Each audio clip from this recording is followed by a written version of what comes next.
हमारे पास question number 5 है। सबसे पहले हम इसकी स्टेटमेंट समझ लेते हैं।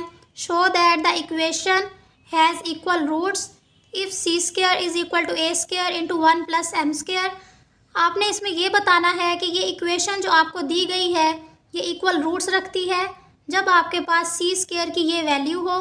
और इक्वल रूट्स बताने के लिए हम सबसे पहले इसका डिस्क्रिमिनेंट मालूम करेंगे, और जब आप इसका डिस्क्रिमिनेंट मालूम कर लेंगे तो आपके पास जो भी डिस्क्रिमिनेंट की वैल्यू आएगी उसमें आप सी स्क्वायर की जगह पे इसकी वैल्यू रखेंगे जो कि आपके पास गिवन है। और इसे सॉल्व करने के बाद आपके पास डिस्क्रिमिनेंट का आंसर 0 आना चाहिए, क्योंकि अगर आपका आंसर 0 आ जाता है तो ये शो हो जाएगा कि जो आपकी रूट्स हैं वो इक्वल रूट्स हैं, क्योंकि इक्वल रूट्स का मतलब ही ये होता है कि जो आपका डिस्क्रिमिनेंट है वो 0 के इक्वल होता है। आई होप आपको यहाँ तक कुछ ना कुछ समझ आ गई होगी। अब हम चलते हैं अपने सोल्यूशन की तरफ। जब हम इसका सोल्यूशन स्टार्ट करेंगे तो आपको मज़ीद समझ आ जाएगी। तो सबसे पहले हम इसके सोल्यूशन में एक बार फिर से इसकी इक्वेशन लिख लेते हैं। आपके पास इक्वेशन है X square plus M X plus C whole का square is equal to A square. अब हमने इस इक्वेशन का डिस्क्रिमिनेंट मालूम करना है, और डिस्क्रिमिनेंट मालूम करने के लिए सबसे पहले हमने इसको स्टैंडर्ड फॉर्म में कन्वर्ट करना है। और स्टैंडर्ड फॉर्म आपको पता है आपके पास होती है A X square plus B X plus C is equal to 0। So अब हम इसे सॉल्व करेंगे। आपके पास आएगा एक्स स्क्वायर प्लस यहाँ पे आपके पास है M X plus C whole का स्क्वायर। इसको आप इस फार्मूले के अकॉर्डिंग ओपन करेंगे ए प्लस बी होल के स्क्वायर के। सो आपके पास यहाँ पे आएगा M square X square plus 2 into M X into C plus C square is equal to A square.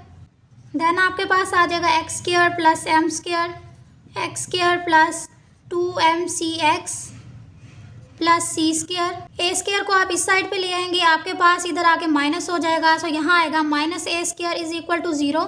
हमने इसे स्टैंडर्ड फॉर्म में कन्वर्ट करना है। तो स्टैंडर्ड फॉर्म में जो आपके पास पहला वेरिएबल होता है वो होता है एक्स स्क्वायर। सो सबसे पहले हमारे पास इसका वेरिएबल एक्स स्क्वायर होना चाहिए। अब यहाँ से देखें आपके पास ये भी एक्स स्क्वायर है और ये भी एक्स स्क्वायर है। सो यहाँ से आपका एक्स स्क्वायर कॉमन आ जाएगा और ब्रैकेट में आएगा 1 plus M square into x square. Next आपके पास वेरिएबल होता है एक्स का। सो यहाँ पे आपके पास ये वाली वैल्यू आएगी 2mcx। देन आपके पास कोई ना कोई कांस्टेंट होता है।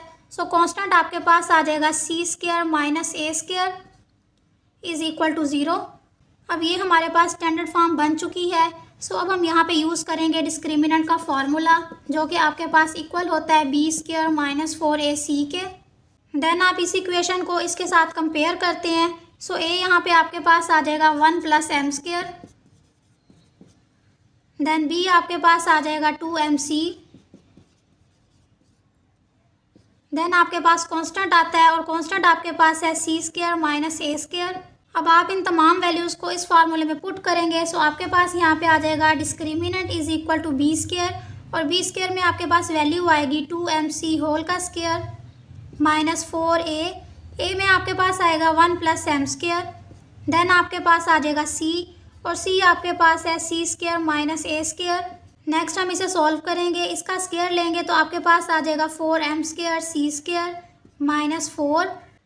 अब इन दोनों ब्रैकेट्स को आपने मल्टीप्लाई करना है। सबसे पहले आप 1 को मल्टीप्लाई करेंगे इन दोनों वैल्यूज़ के साथ। तो 1 को आप जिस भी वैल्यू के साथ मल्टीप्लाई करते हैं वो दोबारा से वही वैल्यू आ जाती है। सो यहाँ पे आएगा सी स्क्वायर माइनस ए स्क्वायर। देन आप एम स्क्वायर को इन दोनों वैल्यूज़ के साथ मल्टीप्लाई करेंगे, आपके पास आएगा एम स्क्वायर सी स्क्वायर।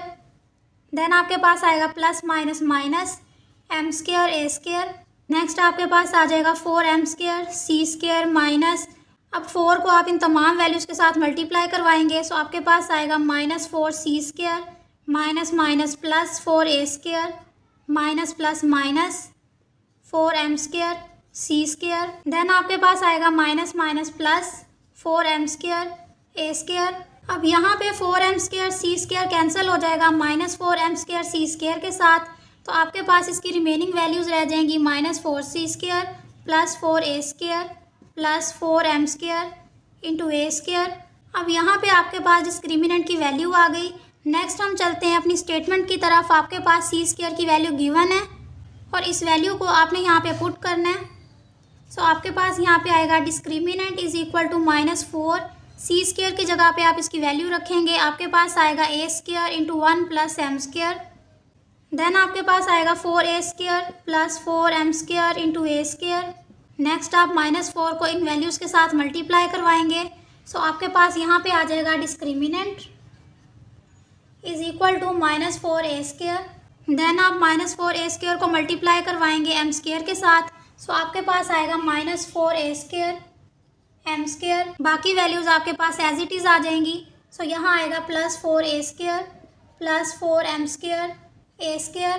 अब यहाँ पे -4a² कैंसिल हो जाएगा +4a² के साथ। इसी तरह से -4a² m² कैंसिल हो जाएगा +4a² m² के साथ। सो आपके पास यहाँ पे डिस्क्रिमिनेंट आ जाएगा 0 के इक्वल।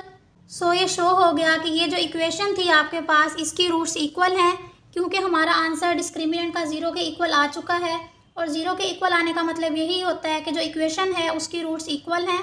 अब हम यहाँ पे एक स्टेटमेंट लिखेंगे, since discriminant equal to 0 so roots of given equation are equal if c² is equal to a² into 1 plus m²।